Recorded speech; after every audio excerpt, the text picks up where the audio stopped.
Қазақстан мен Ресей арасында экономикалық және саяси қарым-қатынас тығыз орнаған. 18 қыркүйек Ресей федералдық жиналыстың мемлекеттік думасының кезекті сайлауы өтті. Осыған орай Петропавл қаласында да 8130 сайлау учаскесі жұмыс жасады. Таңғы сағат 8-де бастау алған сайлауда Қазақстанда тұрып жатқан Ресей азаматтары өз дауыстарын бере алды. Дауыс берушілер осындай мүмкіндіктің жасалғаны жақсы деп отыр.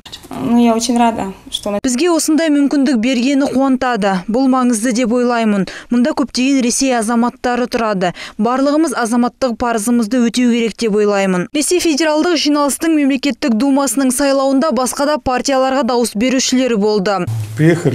Туыстарымызға қонаққа келдік. Сайлау таңғы 8-ден кешкі 8-ге дейін өтеді.